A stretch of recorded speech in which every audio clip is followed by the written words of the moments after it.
Hello, ladies and gentlemen. This is the fourth time I've had to record this because I keep messing things up. If it's not that the mic's not recorded, it's one thing or another. I don't know what the hell's wrong with me tonight. But anyway, once again, I am the Immortal Cave and SamelyTrust.blogspot.com. Got a little link in the description. And once again, same as always, there will be spoilers. There will be spoilers ahoy. I cannot control what I say after this point. If I spoil it,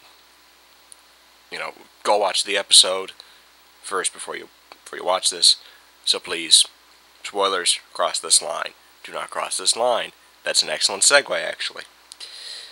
Because that's basically the main plot of the episode is the town of Mercy has the town perimeter around it circling rocks.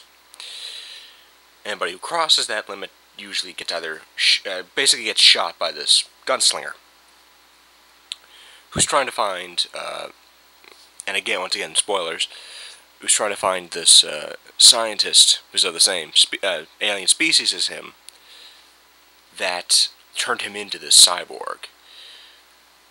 Now, you do encounter the character, but he's very nice acting at first. You would never expect him to be like this completely insane murder machine, like not even murder machine, like a experiment machine, like this. I can't even find the proper words to describe him. Just he mutated a bunch of people to win a war, basically, including the gunslinger.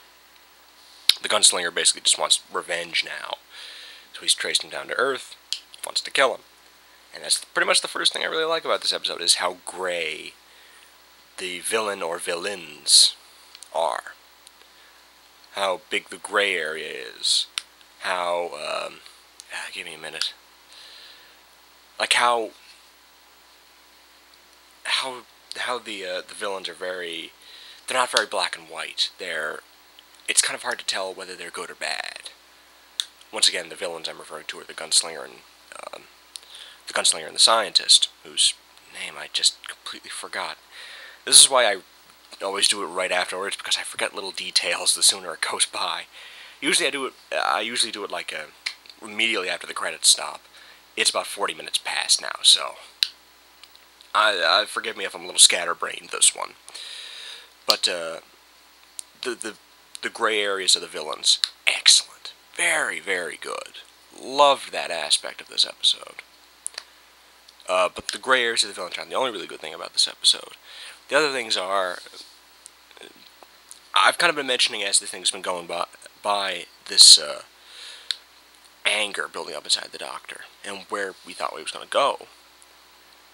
I think I have a hunch now where it's going to go, but what happened in this episode was, like I said, there was that line. Anybody who crosses it dies, because the gunslinger doesn't want to hurt innocent people. He won't go into the town and start shooting. Now, when the Doctor finds out who the scientist is, he essentially pushes him outside the line, takes a gun, and points it at his head and says, if you try to get back in, I'll shoot you.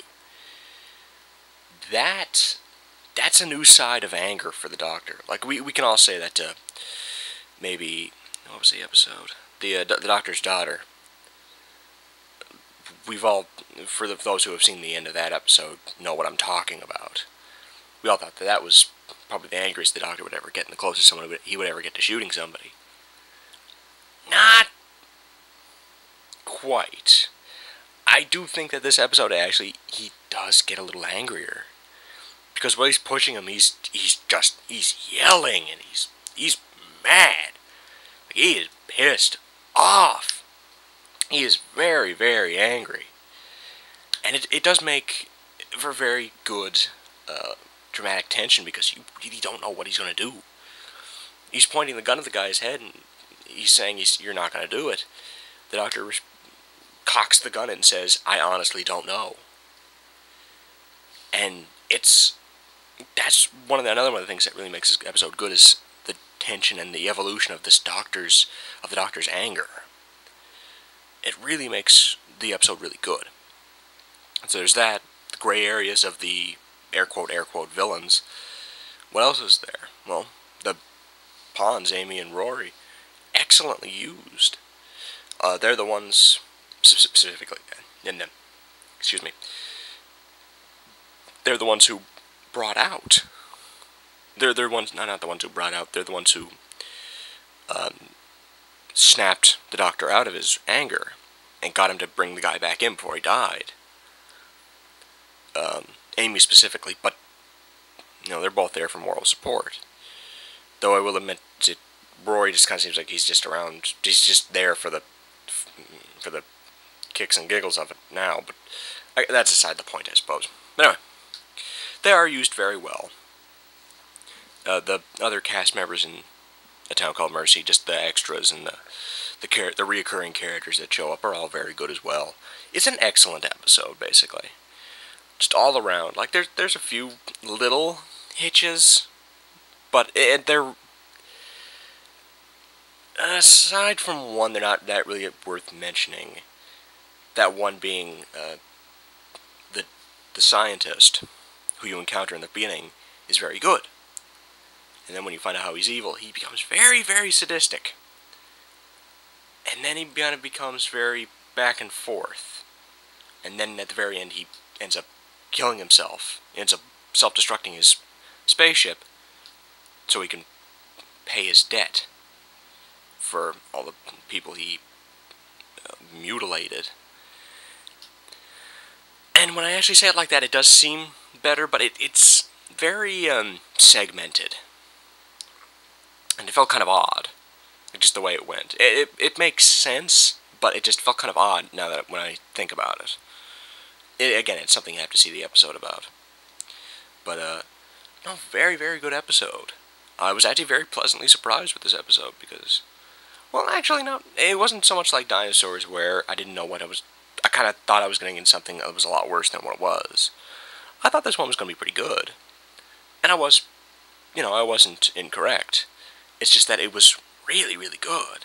Like, I don't want to say it was the best single episode ever, but I kind of do. Again, this is very shortly after I've seen it, so it's kind of a hard thing because I'm kind of resisting my inner Chester A. bum and just screaming at the top of my lungs, "Oh my God, this is the greatest movie I've ever seen in my life." But aside from that, no, very, very good episode, and I'm actually really looking forward to where this series is going. Because now that I'm starting to see this development of the Doctor, and now that the episodes seem to be getting better and better by the episode, I'm very curious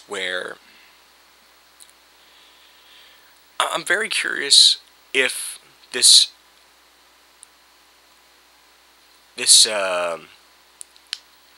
anger is going to have some effect on the Angels Take Manhattan episode. And if Angels Take Manhattan, if the death or discouragement or whatever happens in Angels Take Manhattan, if whatever happens to the pawns in that is caused by the Doctor. Now, Rose got put in another dimension, Donna lost her memories. Personally, I think Martha kind of got off really easily now that I think about it. But there have been some unfortunate stuff.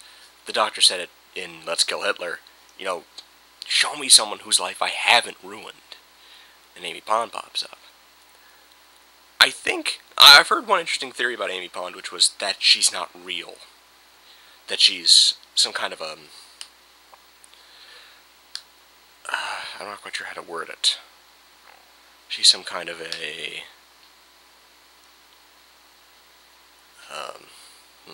some kind of a fairy tale, or some kind of I don't want to say hallucination, but spirit, I guess would be the best term, and she doesn't know it. And I think that's a very interesting idea.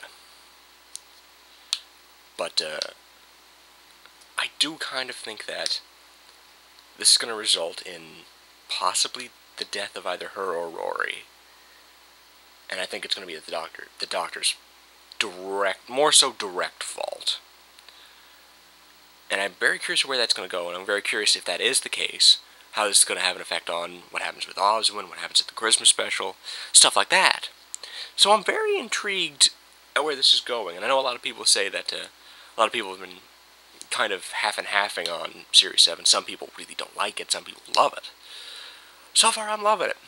I really like where it's going. I really like, there have been problems, but I think as long as everything keeps going the way it's going, we're going to be good.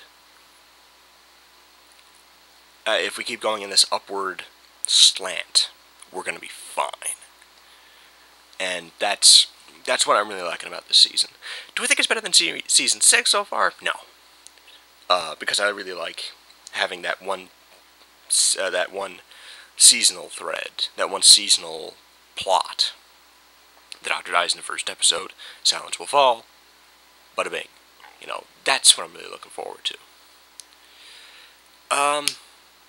Do I think it's better than Series 5? A tough call, but I think it's possible. I think it could happen. Again, I've yet to see Oswin, and there are some other things I've yet to see, but I'm intrigued. I'm very, very intrigued with where this is going. So I'm very pleased with this. Hopefully this time this recording won't crap out on me. Because if so, I'm just gonna wait to record it tomorrow morning. Or, release a small video basically saying, I can't. It doesn't matter. I don't know why I'm talking about this, and this won't matter one way or another. Anyway, as I've said, really good episode. Really liked pretty much everything about it. Few minor problems, but very, very solid. Anyway, once again, I'm the Immortal K, the Victory of the Daleks, as my YouTube channel name says. I really, really wish I would have called that Immortal K or something like that. But anyway, I'm the Immortal K of InsanelyTrust.blogspot.com. Click the link in the description for more of my random rants and what have you. And, gentlemen, if you'll excuse me, I bought Civ 5 2 days ago, and I'm kicking the crap out of Greece. Laters.